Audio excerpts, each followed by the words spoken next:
Fala aí, meu povo, bom dia, hein? Bom sábado pra vocês. Talvez eu esteja com voz de sono. É porque eu tô com sono, acordei agora há pouquinho, pouco mais de 8 horas da manhã, e eu queria ter gravado esse vídeo na sexta, não consegui por conta do dia. Mas hoje sim, tem aqui pra vocês as famosas perguntas da semana sendo respondidas.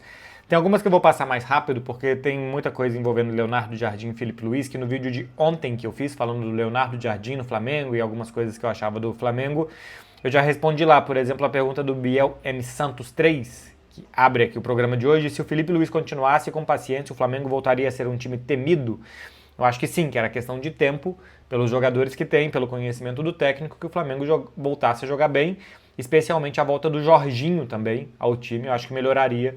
O Flamengo não tiveram paciências e fizeram o que fizeram. Tem uma pergunta aqui do Dig Souza 10. MB vê semelhanças entre a demissão do Xavi e do Felipe Luiz? Alguma semelhança sim, né? O fato de ser muito surpreendente, de ter acabado de renovar, né? O Xavi, para quem não se lembra, ele pediu demissão em janeiro. Em abril, a diretoria convenceu o Xavi a ficar no Barcelona e 15 dias depois demitiu o Xavi. Não gostaram de uma declaração do Xavi dizendo que competir a próxima temporada seria difícil, e aqui eu acho que é a diferença para o Felipe Luiz. O Barcelona tinha um técnico que entendia que, pelo que o Barcelona podia contratar, pelo que eram os jogadores, que seria difícil competir com o Real Madrid, que estava contratando o Mbappé. O Barcelona não queria esse tipo de mentalidade do Xavi de aceitar o destino do Barcelona, que era ver o Real Madrid ser protagonista e o Barcelona não. Caso do Felipe Luiz, acho que foram os resultados ali. O Barcelona não teria demitido o Xavi pelos resultados na reta final. Perdeu do Paris Saint-Germain 4-1, aí depois perdeu do Real Madrid. Isso não teria gerado a demissão do Xavi. O que não gostaram foi da mentalidade dele, tanto que chegou o Hans Flick e praticamente sem reforços, ganhou todos os títulos espanhóis na temporada passada contra esse Real Madrid, que o Xavi disse que seria difícil de demitir. Essas são as diferenças. As semelhanças que você acaba de renovar e demite logo depois, né? Tem uma outra aqui do Biel Santos, aquela lá era só para passar, para falar de Flamengo rapidinho. Se Biel Santos 3, Antony merece uma vaga na Copa. Eu acho que ficou tarde demais para o Antony buscar vaga na seleção brasileira, porque eu acho que o Brasil já tem um grupo de atacantes formados, especialmente pelo lado dele, né, pelo lado direito de ataque, que já tem o Estevão, tem o Luiz Henrique, o Rafinha pode jogar por lá. Antes ainda tinha o Rodrigo, né, que agora se lesionou, vai abrir mais uma vaga, eu acho que vai ser uma vaga ou para o Neymar ou para um centroavante tipo Endrick, alguma coisa assim. Mas o Antony tá muito bem, tá? Fez gol no final de semana passada no clássico Betis e Sevilha, vou até pegar aqui para ver os números exatos do Antony, mas ele tem coisa de quase 20 participações em gols essa temporada pelo Betis. Deixa eu ver aqui, Antony do Betis, as estatísticas dele.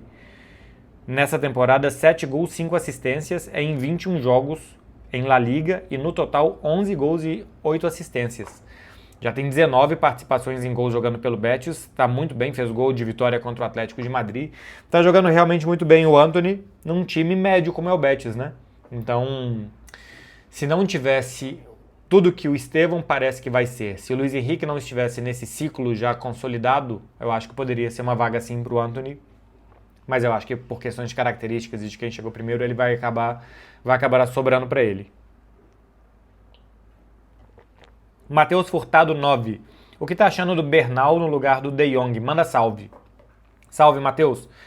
Eu tô achando muito bom, tá? Ele tem menos o poder do Frank De Jong de conduzir muitas jogadas com a bola no pé. Isso o Frank De Jong tem mais. Ele tem mais chegada. Ele, Marc Bernal, tem mais chegada à área do adversário. Tem mais corpo, tem mais finalização também, tem mais visão de gol do que o Frank De Jong, já tem 4 gols marcados.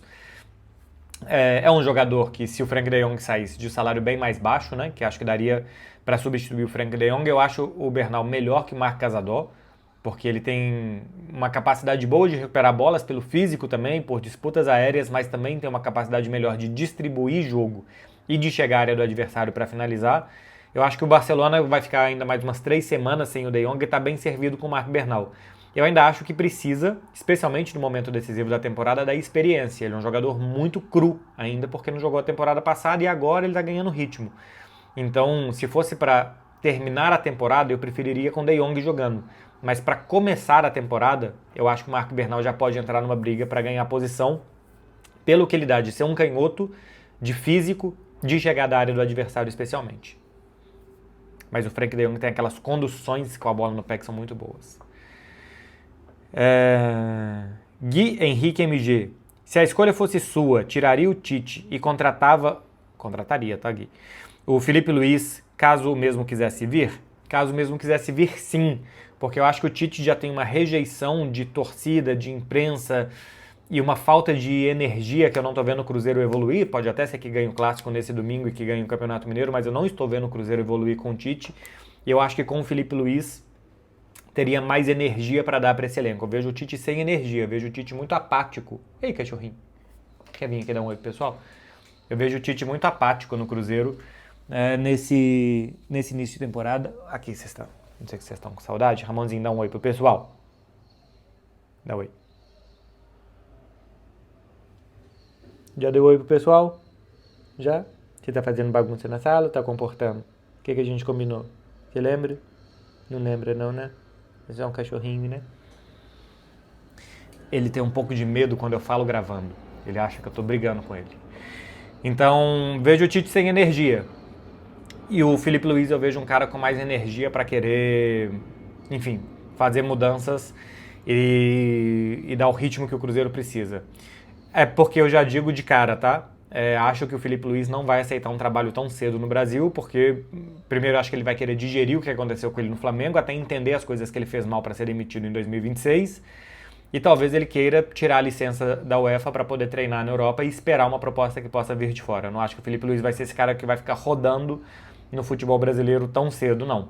Acaba de ser demitido, semana que vem tá assumindo outro e tal, acho que ele vai escolher muito bem o que ele vai assumir, e eu acho que não é o caso de uma semana depois ele estar treinando outro clube. Gabriel André 1. Quem você acha que vai vencer o Mineiro domingo? Sua opinião sobre o Clássico, 50-50? Cara, eu acho que é 50-50 porque são dois times muito inconstantes, que não jogaram bem ainda em 2026. Todos tiveram dificuldade contra os times de interior de Minas. O Atlético teve muita dificuldade contra o América. Os dois não estão bem no Campeonato Brasileiro. O Atlético tem uma demissão de técnico e a chegada de outro que não dá muito tempo de trabalhar, mas o Cruzeiro, que já mudou de técnico antes, também não melhorou muita coisa. Individualmente, os dois times têm bons jogadores. Hulk, Renan Lodge, Scarpa, do lado do Cruzeiro, Matheus Pereira, Caio, enfim. Eu acho que é bastante dividido mesmo, bastante 50-50 a final do Campeonato Mineiro. O Atlético está mais acostumado a decidir e ganhar do que o Cruzeiro, né? O Cruzeiro tem muito tempo que não ganha nada, o Atlético tem uma sequência muito grande de títulos estaduais e recentemente ganhou títulos nacionais também. Então, acho 50-50. Pedro Arthur 29, o que achou de toda a situação do Leonardo Jardim e a justificativa dele? Acho que aqui você quer dizer a justificativa dele dizer que não ia treinar nenhum outro time e depois treinar o Flamengo, né? Esse tipo de frase tem que parar de ser dita. A gente viu Leonardo Jardim, John Arias, tem 1 milhão de casos até a gente voltar em 2012, lá o Paulo Guerreiro também dizendo que só jogaria no Corinthians. Esse tipo de frase tem que parar de ser dita, porque os caras são profissionais. Outra coisa é que o Leonardo Jardim, no momento que disse, acreditasse naquilo, né? No relacionamento você fala que quer ficar com a pessoa para sempre, você nunca entra num relacionamento pensando que vai sair do relacionamento. Mas isso numa relação afetiva, né? Não numa relação profissional. Então, eu acho que o erro é dizer. E o erro depois do torcedor é acreditar, né? É acreditar e achar que aquilo ali realmente tem que ser cumprido, porque não tem, porque não vai, porque o mundo não é assim. Então, pô, uma relação afetiva, você entra na relação falando, pô, vou ficar com você pra sempre. Porque a sua ideia é que você gosta daquela pessoa e que você não quer deixar de gostar daquela pessoa e você também não quer que ela deixe de gostar de você, né? O contrato de uma relação sentimental é essa. Mas uma relação de trabalho não é essa, né? Eu, por exemplo, sou muito feliz na TNT Esportes, pô, adoro o ambiente, gosto das pessoas, gosto da valorização que me dão, gosto de trabalhar ali do jeito que eu faço. Mas eu nunca diria que eu só trabalho na TNT Esportes, porque eu não sei o dia de amanhã. Não sei se daqui a 1 mês, 2 meses eu vou estar feliz, não sei se as pessoas vão ser as mesmas, se as pessoas vão estar felizes comigo, se vai ter uma boa oportunidade em outro lugar. Não sei, então o problema é dizer o que o Leonardo Jardim disse. E o outro problema é a torcida do Cruzeiro acreditar. Então tem 2 problemas aqui. Glamark. Qual o maior desafio do comentarista brasileiro? Cara, eu tinha pensado nessa resposta ontem e eu esqueci o que eu pensei. Qual que é o maior desafio do comentarista brasileiro? Eu acho que é falar de um jeito que quem está do outro lado entenda o que você está falando e que não seja ou chato demais ou popularesco demais. Que você consiga explicar as coisas de um modo sem ser um professoral, porque o bloco baixo invertido, que é a pirâmide tridimensional e tal. Às vezes eu vejo alguém falando assim, comentando com esse tipo de termos e eu não entendo. E esse ano eu faço 20 anos de carreira e eu já vi futebol em não sei quantos idiomas, não sei quantas dezenas de jogos por semana eu assisto. E tem vezes que quem comenta fala termos que eu não entendo. Eu imagino a pessoa que está em casa, que não está vendo com a atenção que eu estou vendo, porque muitas vezes eu estou trabalhando, que só quer se divertir. Então o primeiro ponto é você se comunicar de uma forma que a pessoa entenda. E a outra coisa é você se comunicar de uma forma que não seja um doido no boteco. Porque isso também a pessoa vai entender, mas isso às vezes é agressivo também, né? Dependendo do contexto, tá? Tem gente que fala de uma forma muito popular e tal, que fala do jeito que quer e que tem público para aquilo, que o público gosta, que o público quer consumir justamente porque é daquele jeito. Mas eu acho que assim, um comentarista de TV, um comentarista de futebol brasileiro, de jogos e tal, eu acho que a gente tem que explicar o que a gente vê de um jeito simples. E um jeito simples não quer dizer um jeito chulo, né? Para mim esse é o maior desafio, tá? Pode falar, pô, tem uma coisa que é, por exemplo, a questão do clubismo. Eu acho que é muito mais de fora para dentro do que de dentro para fora. As pessoas se importam muito se a sua opinião é clubista ou não. Eu, desde que cheguei ao Brasil, se eu faço uma crítica ao Flamengo, muita gente fala que é porque eu sou da imprensa de São Paulo e eu sou clubista. Eu não tô nem aí pros times de São Paulo, nem que ganham, nem que percam. Esses dias me perguntaram quem você quer que ganhe o Campeonato Paulista. Acho que foi antes das quartas de final e tal. Eu falei, tanto faz. Não tô nem aí. Tô absolutamente nem aí quem vai ganhar o Campeonato Paulista. Eu falei, pô, só torço pra que tenham bons jogos, porque a gente vai transmitir. A mesma coisa, às vezes eu faço outro dia eu fiz uma crítica ao Corinthians, é o modelo do Corinthians de gestão, e a mesma coisa, porque é clubista. E aí eu fui comentar um jogo do Palmeiras, e aí teve gente falando, olha, mas naquela coluna o cara falou do Andréas Pereira, esse tipo de... Gente, é porque vocês, do outro lado muitas vezes, vocês são complexados. Então eu não tenho a ver com o complexo da pessoa que está assistindo do outro lado e está pensando que alguma opinião minha é baseada no time que eu torço, porque não é, nunca foi, nem quando é sobre o time que eu torço. Eu falo aqui do Barcelona e normalmente a torcida do Barcelona não gosta do jeito que eu falo do Barça porque eu sou normalmente pessimista demais e crítico demais. Então, isso eu acho que é mais externo do que interno. Isso não é o desafio do comentarista. Eu nunca vou fazer um comentário pensando, será que vão estar pensando que eu sou clubista? Será que vão estar pensando que eu sou bairrista? Então, eu não. Isso pra mim nem desafio tá? Pra mim é muito fácil de não achar nada disso. Mas eu acho que isso é um complexo muito mais de vocês, não do meu respeitável público, né? Mas é muito mais do outro lado da tela do que desse lado da tela. Então eu acho que isso, por exemplo, não é um desafio. Acompanhar as muitas mudanças do futebol brasileiro, isso sim é um desafio, porque todo dia tem um áudio novo do BAP vazado, tem um técnico novo mudando, tem muito jogador bom que aparece. Então, às vezes você nunca viu um jogador, de repente, um bom jogador, né? Do nada surge o André do Corinthians, assim, do nada surge um bom jogador, você fala, caramba, onde que eu tava que eu não vi esse cara? Não, ele realmente só começou a jogar agora, tinha praticamente jogado temporada passada. Então aqui tudo é muito dinâmico. Mas eu acho que o principal desafio é explicar de uma forma que vocês entendam. Acho que esse é, pelo menos, o meu desafio, é tentar explicar da melhor forma possível. Rafael Pimenta, 142. Não é café com Beckler, mas tô tomando um cafezinho, tá? Quem você acha melhor, Haaland ou Adriano Imperador? Fazedor de gols, Haaland. Os números do Haaland, acho que o Adriano Imperador nunca chegou nem perto, assim, né? De ter 50 gols numa temporada e tal. Só pra fazer gol, pra finalizar, empurrar pra dentro, presença de área e tal, Haaland, por mais que o Adriano fosse muito bem. Agora, acho que o Adriano tinha mais recurso de arrancada, de fora da área, de mudança de ritmo, de direção e tal. Nisso eu acho que o Adriano ia melhor do que o Haaland. Então, acho o Adriano mais jogador e o Haaland mais finalizador, por mais que o Adriano também fosse um grande finalizador. Mas, pro meu time, eu preferiria o Adriano, tá? Os dois no auge, o Adriano. Talvez não fosse fazer os 50 gols e 50 jogos do Haaland, mas ele ia fazer muitos gols também e também ia oferecer perigo de outras formas. Tem uma outra do Rafael Pimenta, 142. O Neymar é considerado ídolo no Barcelona? Não. Idolatria é uma coisa muito pessoal. Se você for em Barcelona, vai ter gente que vai achar que sim. Mas eu acho que a maioria das pessoas em Barcelona, primeiro que tem os ídolos lá não são só pelo que fizeram dentro de campo. O Neymar era um coadjuvante, né? O Messi era o protagonista daquele time e tal. E a forma com que o Neymar saiu, muita gente não esqueceu a forma como o Neymar saiu. Ele tinha acabado de renovar, ele era um cara para ser o sucessor do Messi e ele abriu mão de ser e tal. Isso deixou o torcedor do Barcelona muito chateado. Então, no geral, se o Neymar voltasse para jogar contra o Barcelona em 2018, 19, 20, 21, ele seria vaiado pela torcida. Se ele saísse do Paris Saint-Germain em 2022 para voltar para o Barcelona, muita gente inicialmente teria desconfiança, iria torcer o nariz, outros iriam gostar, no final das contas iam acabar esquecendo, porque ele ia jogar, se ele jogasse bem, iam acabar esquecendo.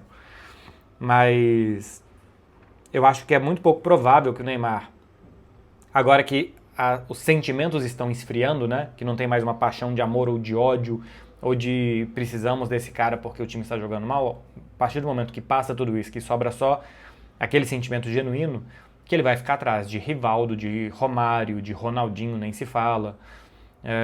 Ele vai cair veio aqui, jogou bem, mas saiu como saiu, não valorizou o que era o Barcelona, não entendeu o que era o Barcelona.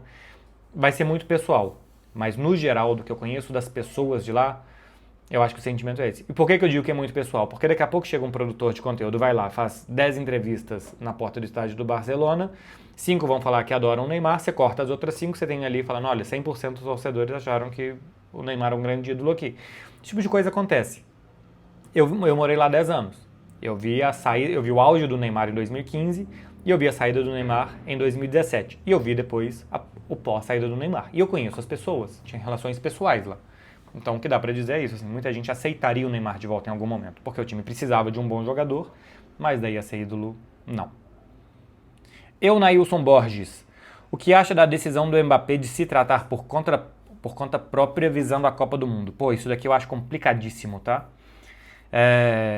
Em Madrid tem gente que diz que o Mbappé hoje está com muitas dores no joelho porque ele forçou no final de 2025 para passar o recorde de gols no ano do Cristiano Ronaldo, né? De gols pelo Real Madrid do Cristiano Ronaldo. Então o Mbappé já jogou com dor no final de 2025. E agora em 2026 ele está fazendo um tratamento para chegar bem à Copa do Mundo, embora esteja desfalcando o Real Madrid agora. É o que dizem, né? Está fazendo um tratamento conservador. Quando você faz um tratamento conservador, quer dizer que o outro poderia ser a cirurgia, ele está tentando ver como é que ele vai chegar para a Copa do Mundo. É o que vem de lá. Eu acho que o jogador sabe as prioridades dele, a saúde dele, o corpo dele, por isso que eu acho complicado. Pô, ele tem que estar bem para jogar pelo Real Madrid, ou ele tem que estar bem para jogar pela seleção francesa? Ele tem que estar bem para jogar pelo que ele quer jogar, pelo que ele gosta, ou pelo que paga ele? Eu acho que ele tem que estar bem para jogar o que ele quer, o que ele toma como prioridade. Por mais que o Real Madrid pague o salário, mas se a prioridade dele de carreira naquele momento é disputar a Copa do Mundo, eu acho que é entendível que ele queira se cuidar e se guardar para a Copa do Mundo. Mas é muito complicado isso daqui, tá? A relação que você tem com o clube, não só profissional, mas sentimental, acho que também conta. E é sempre muito difícil e pessoal. O certo seria não que ele se tratasse para estar bem para o resto da carreira dele, não para daqui a 1 mês, 2 meses ou daqui a 3 meses quando vai ser a Copa. Mas é uma questão muito complicada, até porque a gente não tem todas as ferramentas para julgar o que ele tem, o que ele sentiu, qual pode ser a consequência dele voltar e forçar contra o Manchester City, pensando mais para frente, né? Eu acho que uma coisa é, o cara se machuca pela seleção, aí depois pelo clube ele não joga e tá bem na próxima data FIFA para ir pra seleção de novo. Pô, aí eu acho uma sacanagem. Porque às vezes o cara tá se guardando só para jogar na seleção e tá usando o clube para se tratar, né? Outra coisa é que nesse momento ele forçaria pelo clube para jogar, por exemplo, o mata-mata da Liga dos Campeões, podendo se comprometer também para a Copa do Mundo. Então, se ele puder estar bem na reta final da temporada para a Copa do Mundo e para o Real Madrid, talvez seja o melhor. Mas é bem difícil, viu, Nailson Borges? Boa pergunta. Cassiano HT.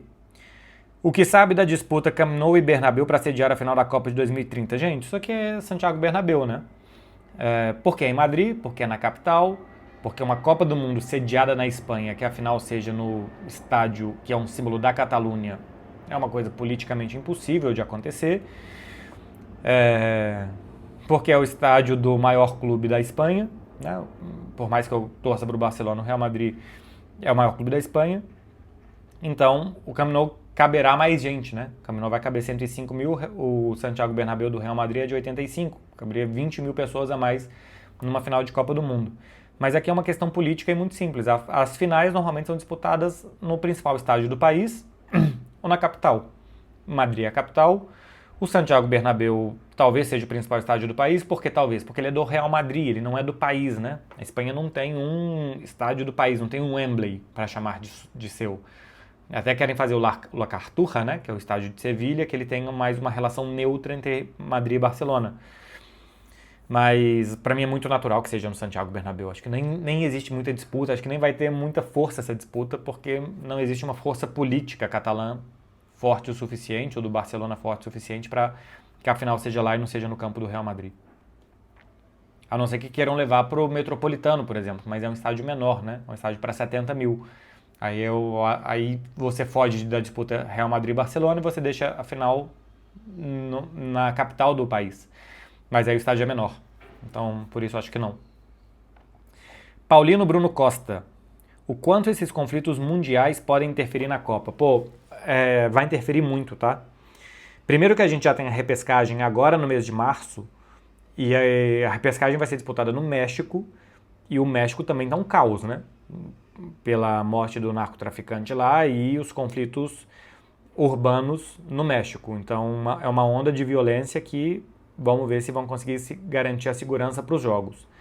Outra coisa é que, por exemplo, a seleção do Iraque tem um técnico que está nos Emirados, que não consegue sair de lá porque o espaço aéreo está fechado, e jogadores que estão no Iraque também têm dificuldade de viajar por questão de espaço aéreo e também para emitir vistos para ir para o México, porque as embaixadas estão fechadas. Então aí você vai ter que já criar algum tipo de exceção para que esses caras possam viajar. E depois, você tem no Iraque e Irã, por exemplo, na Copa do Mundo, nos Estados Unidos, isso pode gerar um barril de pólvora grandíssimo. Os Estados Unidos podem negar visto a iranianos, tanto torcedores como jogadores, membros de comissão técnica, esse tipo de coisa, o que prejudicaria tecnicamente o Mundial. Mas qual que é o problema de barrar o terceiro goleiro do Irã? Na teoria nenhum, o Irã deve chegar lá, deve perder os seus jogos, deve ir embora, mas na verdade, na prática nenhum, né? Porque o Irã deve chegar lá e deve perder os seus jogos, mas em teoria todos têm que poder disputar nas mesmas condições, né?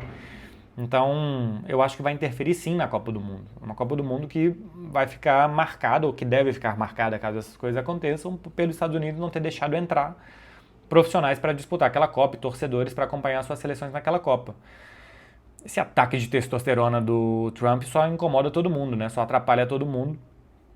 E vamos ver como que será a Copa do Mundo. Na Europa eu vi que tinha muita rejeição já que se jogasse a Copa nos Estados Unidos, que seleções fossem lá por conta da onda de ataques a imigrantes, né? Que a gente estava vendo por conta da própria polícia dos Estados Unidos. Mas no final das contas, todo mundo acaba aceitando jogar. E eu ainda acho que isso aqui vai escalar, tá? Que a gente não viu tudo. Ainda acho que até a Copa do Mundo vai ter mais coisas, mais novidades pra gente se preocupar nesse sentido geopolítico. Tetux 12Q. Essas novas regras, tempo de lateral, VAR em escanteio, você acha que são boas ou não funcionarão? Então, na semana passada eu acabei tendo muito conteúdo, muita coisa para fazer, nem fiz um vídeo mais aprofundado sobre isso. Talvez depois eu faça um vídeo ainda maior, mas em princípio eu não gosto, porque você burocratiza muito o jogo. Ficar contando quantos segundos para lateral, ficar contando quantos segundos para tiro de meta. Às vezes um jogador precisa ser atendido fora de campo e depois você não deixar ele voltar para o campo, você está prejudicando um jogador que foi atingido por um adversário, né? Porque quem receber atendimento médico precisa ficar do lado de fora. Eu acho que isso aqui poderia ter um julgamento do árbitro, por exemplo, se o cara está simulando ou não, mas ainda assim seria difícil. VAR em escanteio eu também acho que burocratiza muito. Se todo escanteio tiver que passar por uma revisão, acho que burocratiza demais. Eu gosto muito do VAR para segundo amarelo. De todas as mudanças propostas, essa para mim é a única que tem que ter. Eu não gosto da ideia de dar 2 tempos de 30 minutos de bola rolando para se jogar, porque eu acho que às vezes a paralisação, um goleiro cai e finge que machucou o ombro, fica 2 minutos caídos, o árbitro dá 2 minutos de acréscimo, mas a questão não é o tempo que se vai jogar ou que se deixou de jogar, é o tempo de esfriar a pressão do adversário, o momento do adversário, para esfriar a pressão que seu time está sofrendo. Então, a trapaça nesse sentido não é só pelo tempo em si, mas a qualidade daquele tempo que se está perdendo. Então não acho parar o cronômetro uma boa alternativa, não. Mas eu acho que isso aqui vai burocratizar demais o futebol, tá? A questão do futebol, eu acho que não é demorar para bater arremesso lateral, demorar para bater tiro de meta. Eu acho que é muito mais a cera e a perda de qualidade de tempo de jogo que se perde com queda de goleiro, com, enfim, jogador simulando, esse tipo de coisa. E o VAR para escanteio eu não gosto, o VAR para segundo amarelo sim. Mas eu quero primeiro, essas são as minhas impressões gerais. Eu quero ver na prática como é que vai funcionar e se vai melhorar ou não. Mas em teoria, pelo que eu vi, eu não gosto. By King Lucas. Com o nível atual de Levy e Ferran, Barça deveria jogar com falso 9? Não, acho que a opção de falso 9 não deve ser levada em conta porque os seus 9 não são bons o suficiente, né? O Ferran está numa fase muito ruim, só 2 gols em 2026, e o Lewandowski ficou velho de uma hora para outra. A opção de jogar por um falso 9 deve ser taticamente, se você quer um atacante para sair da área, combinar com os meios campistas e atrair um zagueiro para lá, né? O falso 9 serve para isso, para que você tenha 3 meio campistas, num caso hipotético aqui, 3 meio campistas, 3 atacantes. O seu 9 volta para ser um quarto meio campista e o zagueiro fica sem saber se vai atrás dele ou não. Então se o zagueiro não vem atrás dele, você tem 4 no meio campo contra 3 do adversário, você tem superioridade numérica. Se o zagueiro vem atrás dele, você abre um espaço no meio da defesa adversária para alguém entrar ali. Se você tem jogadores para fazer essa infiltração, se você tem um 9 para ser o falso 9, capaz de sair e se juntar aos meio campistas, você até pode jogar com esse falso 9, mas simplesmente os meus centroavantes estão mal, eu vou jogar com um falso 9. Não acho que faz sentido. Só pela questão técnica dos atacantes. Tem que ter uma questão tática aqui de por que jogar com falso 9. E eu não vejo no Barcelona um porquê de jogar com falso 9. Porque não é um time que quer atrair meio-campistas e que quer tirar zagueiro da área. É um time que quer empurrar o adversário para trás. Para mim não faz sentido. Ivan Rodri 04. Fala, Marcelo. Poderia expor mais os seus pensamentos táticos sobre o limitado Palmeiras do Pardabel? É o nome do Ivan Rodri aqui.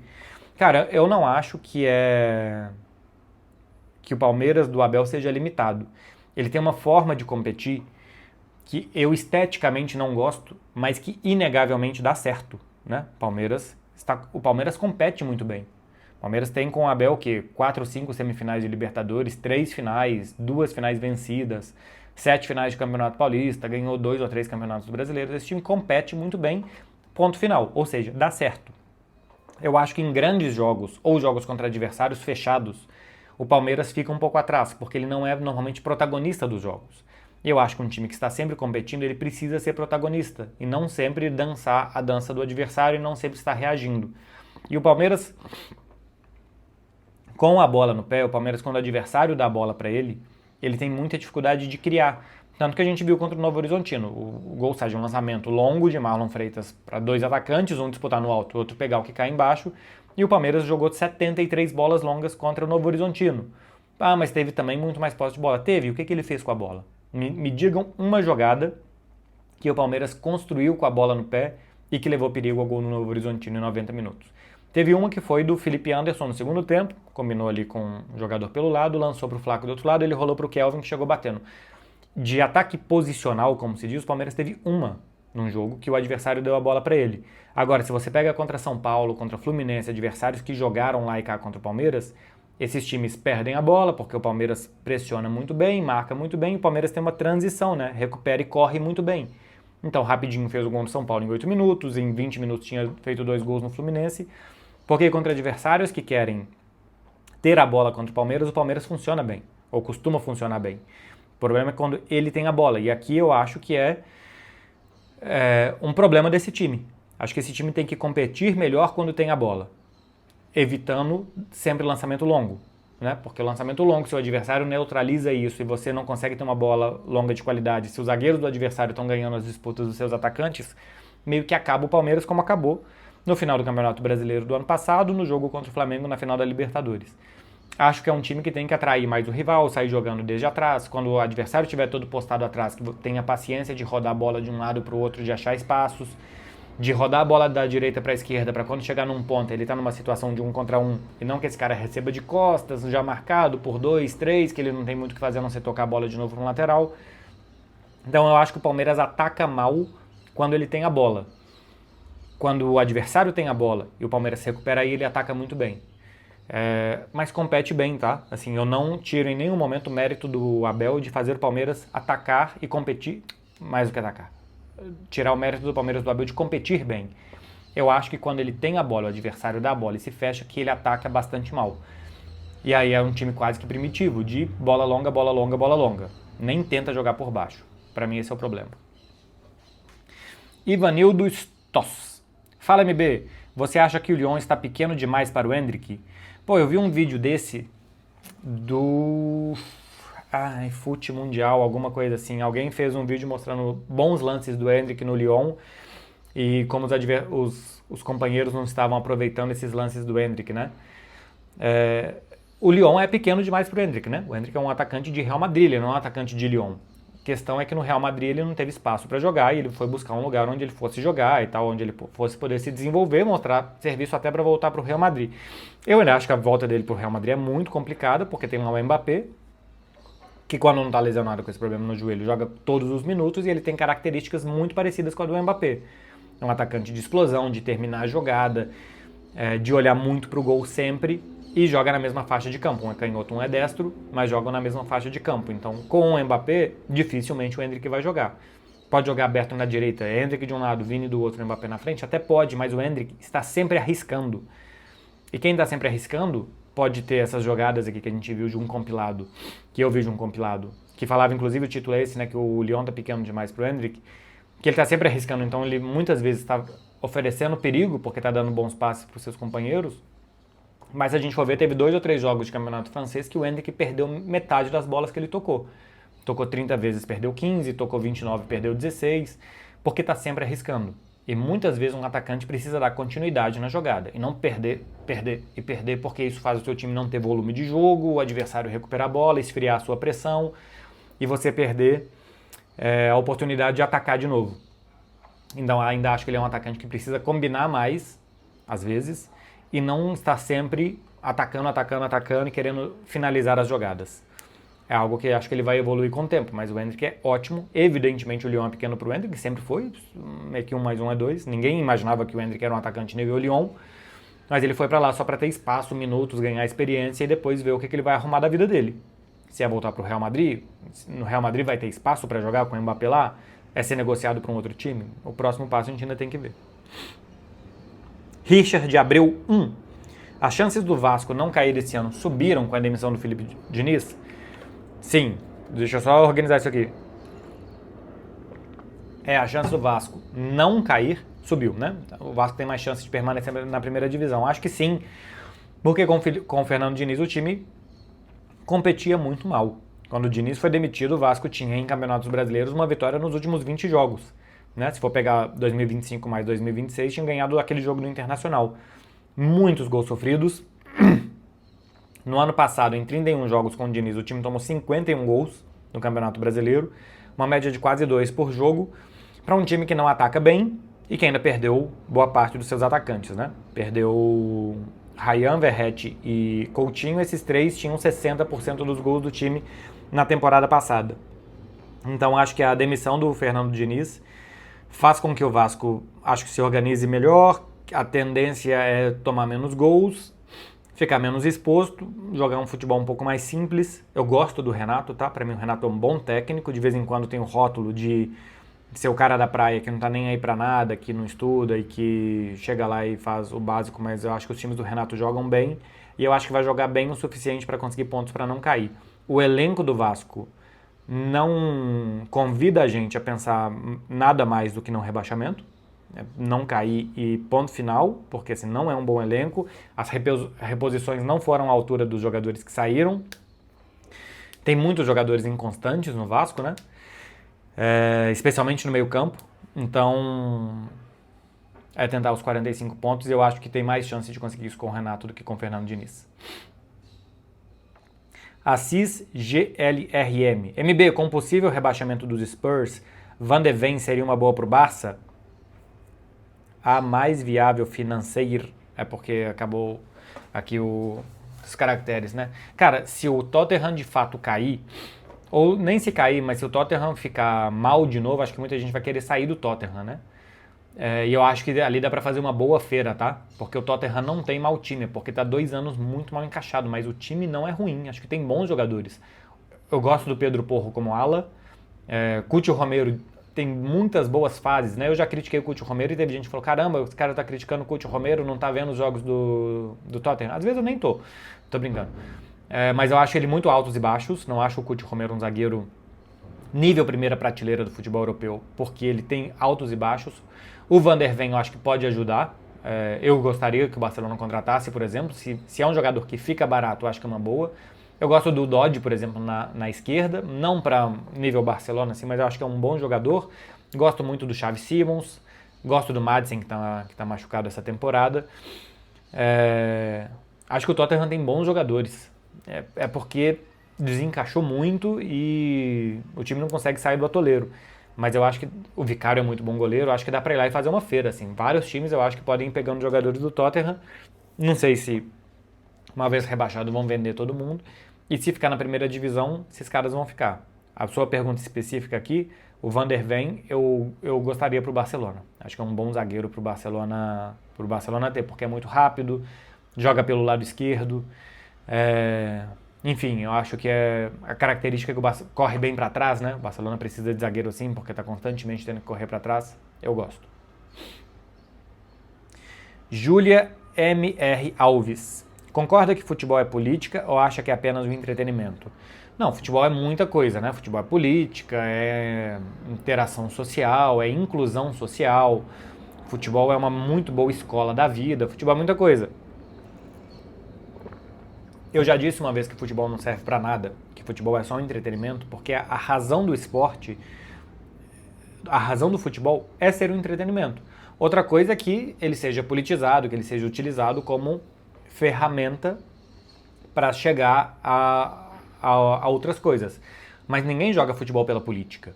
Nenhum time joga futebol ou deveria jogar futebol pela questão política, ou nenhum jogador deveria jogar futebol para engajar alguém politicamente, ou esse tipo de coisa. Outra coisa é que o futebol é utilizado bem e mal, de forma política, de forma geopolítica, de forma social e de muitas formas. Mas a razão do futebol é ser um entretenimento. Ah, mas o futebol gera emprego pra caramba, então o futebol é mais que entretenimento. Mas o futebol não serve para gerar emprego. O futebol serve para divertir as pessoas e aí depois ele gera emprego. É tipo fazer um prédio. Ninguém faz um prédio para gerar emprego para construção civil. As pessoas fazem prédio para os outros morarem. Por acaso, ele também traz uma consequência que é gerar emprego de engenheiro, arquiteto, pedreiro, enfim, todos os outros prestadores de serviço. Mas o futebol sim é política, ele é politizado, né? O futebol chega às pessoas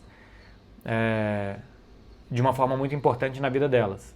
Então é mais fácil que as pessoas aprendam alguma coisa sobre, não só política, tá? Mas, por exemplo, os casos de racismo contra o Vini e como ele se posiciona. A gente debate racismo muito mais por conta do futebol do que por conta das coisas que acontecem na sociedade dia a dia. Então, o futebol é um instrumento para levar um problema social a uma pauta de discussão. E se não fosse o futebol, que gera tanta paixão, que gera tanta repercussão, dificilmente se falaria tanto do racismo explícito como do silenciamento dos negros, né? Quando um jogador tapa a boca, insulta o outro e fica a versão de um contra a versão do outro e você não sabe se pode punir aquele cara que tapou a boca, você pode levar isso para a sociedade, quando muitas vezes as pessoas pretas sofrem racismo e que elas são silenciadas porque é a versão dela contra a versão do agressor e nada é feito. Então o futebol serve como uma ferramenta de levar aquela discussão para fora do futebol. Quando o Barcelona utiliza o seu orgulho de ser catalão, de se falar catalão, e se fala catalão no estádio, todos os anúncios são feitos em catalão, e que no minuto 17 de cada jogo se grite por independência, isso é política. Isso é político, isso é uma reivindicação política, isso é história também. Agora, o time não entra em campo, o Barça não joga para que as pessoas façam isso. O Barça joga porque é um time de futebol e que quer ganhar do Alavés. É para isso que os jogadores jogam e é para isso que o Barcelona contrata jogadores e forma jogadores. Não é pela questão política. Mas uma vez que já está ali, é utilizado para isso. Em qualquer outro setor da Catalunha, não se grita por independência 2 vezes por semana. Mas no estádio de futebol, sim. Então, sim, futebol é política. Sim, ele é história. Sim, ele é pautas sociais. Mas ele é de fato um entretenimento e depois ele é utilizado, como eu disse, bem ou mal, em todas essas outras questões da sociedade. Henrique Bibiano. Na mão livre, quantas galinhas você conseguiria vencer? Quantas vierem? De galinha não dá pra perder não, pô. Quantas vierem? 200 galinhas. Pode demorar, pode ficar chato, pode ficar fedorento e tal, mas, pô, aí pisoteando. Agora, o difícil é uma galinha. Porque pegar galinha é muito difícil, né? Galinha foge, galinha é arisca. E é imprevisível também. Mas assim, um espaço muito curto, um quarto como esse aqui, encheu de galinha, pode demorar, pode ser chato, pode ser desagradável, mas se precisar só sai dali depois de matar todas. Porque é impossível que a galinha te mate, né? É impossível morrer por um ataque de galinha. É humanamente impossível. Então assim, quantas vierem, tá? Quantas vierem. Pode colocar, não cabe galinha no chão, tem galinha em cima de galinha aqui. Pô, é sair rodando mão e rodando pé, num chute, se tem uma sala cheia de galinha, num chute vão 3 ou 4. Num segundo chute, mais 3 ou 4. E depois você começa a gerar um pânico entre as galinhas. E elas começam a fugir e tal. Então, assim, é ir tiro de meta atrás de tiro de meta até acabarem as galinhas e depois você fazer um belíssimo churrasco. Iago Avelino, 08. Você acha que o Renato Gaúcho possa fazer uma ótima temporada no Vasco? Ótima temporada pra mim é não cair? Acho que sim. Pode fazer o Vasco não ser rebaixado. Eu acho que é o que dá para esperar do Vasco do Renato Gaúcho. Samuel Sami, 1975. MB, se quiser, gostaria que falasse um pouco sobre por que não acha que Deus existe. Eu não acho nem que sim, nem que não. Eu não gosto do discurso das religiões. Acho que as religiões servem e não servem. As religiões são utilizadas durante séculos, milênios, para controlar as pessoas. O que deve fazer, o que não deve fazer, o castigo que você terá. Então, as religiões foram utilizadas por muito tempo e são utilizadas até hoje para gerar um medo, um pânico, um adestramento e um doutrinamento das pessoas que eu não concordo. Não concordo com o discurso. As religiões têm discursos, religiões cristãs, né, que eu acho que eu posso falar com um pouco mais de propriedade, discurso extremamente machista, né? Tanto que só o padre que tem voz para falar, as freiras não têm. Né? Quem celebra a missa, quem leva a palavra é o padre. Na sociedade atual a gente acha isso certo ainda? E a Inquisição como foi? Que as pessoas morriam, eram queimadas por ter um pensamento muitas vezes científico. Isso era correto? E a perseguição que tiveram a pessoas que preferiam outra fé ou que entendiam que outra fé era correta. E quantas pessoas foram mortas por isso. E se você fizer alguma coisa de errado, você vai para o inferno. E o que é errado é na visão da igreja o que é errado. Então não é que eu não acho que Deus exista. Eu não sei se existe ou se não existe. Se eu acredito na ciência também, né? Eu não acredito em Adão e Eva, em Arca de Noé, acredito na ciência e em fatos históricos. Mas eu não acredito e não desacredito. Eu não gosto do discurso das religiões. E com isso eu não comungo. Então eu não tenho uma religião hoje. Minha família é de formação espírita kardecista. Então, pô, eu tendo a acreditar em reencarnação, em comunicação com os espíritos, os meus pais são médiums e tal. Mas eu não acredito, eu não gosto, eu não me sinto familiarizado para ir e seguir o discurso das religiões. Né? Só isso. Mas evidentemente que eu respeito todo mundo, não tenho nenhum tipo de intolerância de que, pô, se a pessoa acha isso, diminua o que ela é, o que ela pensa pela fé que ela tem. A fé muitas vezes é muito importante no momento de muita dificuldade, você ter onde se apegar e continuar acreditando por algo. Eu acho isso louvável e importante para muita gente, claro. Como é que é? Bri Luz OFC. O que fez o Barcelona entrar e sair daquela crise de 2020? Abraço, sou muito fã.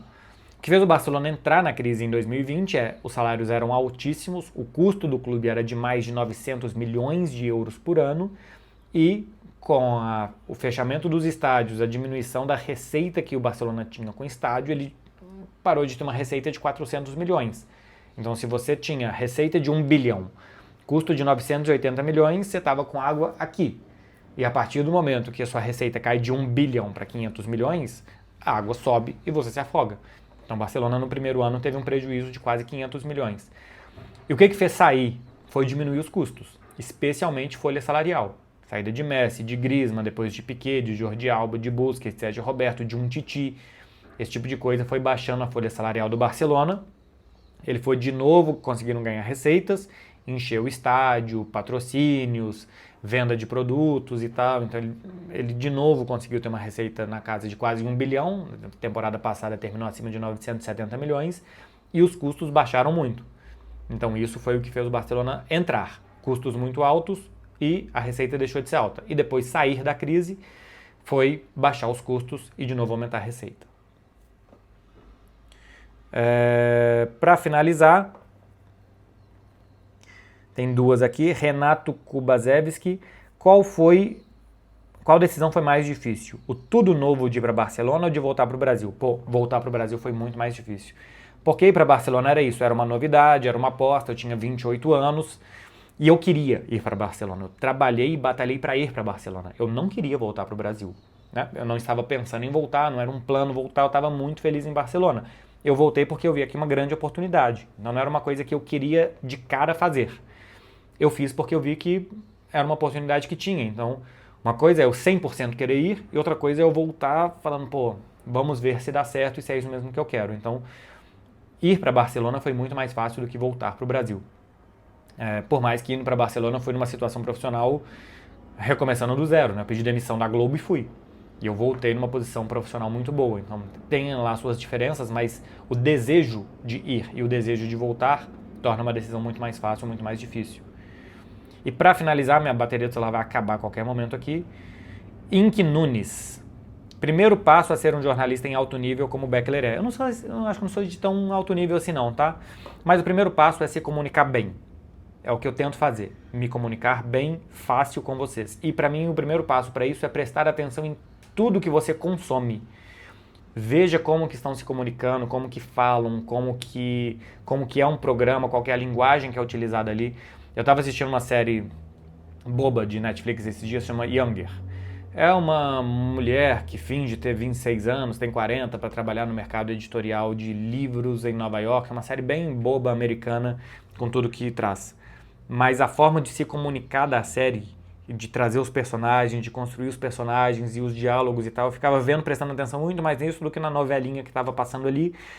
Por quê? Porque vai me ajudar a comentar melhor Palmeiras e Novo Horizontino, a fazer um comentário melhor sobre Leonardo Jardim no Flamengo? Não. Mas tudo isso de se comunicar me ajuda, acho que depois, a levar melhor para vocês. E aí eu vejo como que um técnico fala, como que aquele técnico que dá entrevista 2, 3 vezes por semana, como que ele se comunica, como que o Abel fala, como que o Leonardo Jardim fala, como que o Luiz Henrique, como que o Arbeloa falam. E aí isso também me ajuda a me comunicar melhor. Como que os outros jornalistas falam, como que produtores de conteúdo que não são jornalistas, que são torcedores com o microfone na mão, como que esses caras falam. Tudo isso que eu vou vendo, como que se fala, me ajuda depois a filtrar. Isso aqui eu gosto, isso aqui não, isso aqui funciona muito bem, isso aqui não, isso daqui tem bom ritmo, isso aqui não tem, para trazer melhor para vocês. O primeiro passo, acho que para ser um bom jornalista, é que o outro lado te entenda.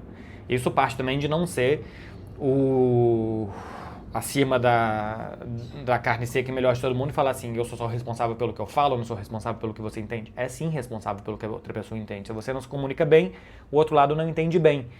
Então, o primeiro passo é se comunicar bem. Depois, o conteúdo não é o conteúdo é muito importante, mas às vezes eu falo algumas coisas que as pessoas gostam muito, que é uma coisa óbvia. Mas é só porque eu acho que eu falei de uma forma tão fácil de entender que as pessoas gostaram. Eu acho isso às vezes. Pô, como que você falou do Palmeiras? Pô, eu falei meio óbvio. Acho que outras pessoas já falaram isso, inclusive. Eu só falei de uma forma que todo mundo entendeu. Então eu não acho que eu sou o mestre da comunicação, que eu me comunico melhor do que os outros. Mas eu acho que é o que eu sinto que eu faço muito bem, que é me comunicar fácil. Então talvez esse seja pelo menos o que eu posso dizer que é o primeiro passo. Tá falado, meu povo? Bom final de semana pra vocês, hein? Quase 50 minutos. Faça favor de curtir isso daqui, de se inscrever no canal, de comentar, de hypar, de fazer tudo, porque é 50 minutos falando pra vocês sem parar. Beijo, gente. Bom final de semana. Vai curtir agora e vai ficar doidão, que é o que vocês merecem. Tchau, tchau.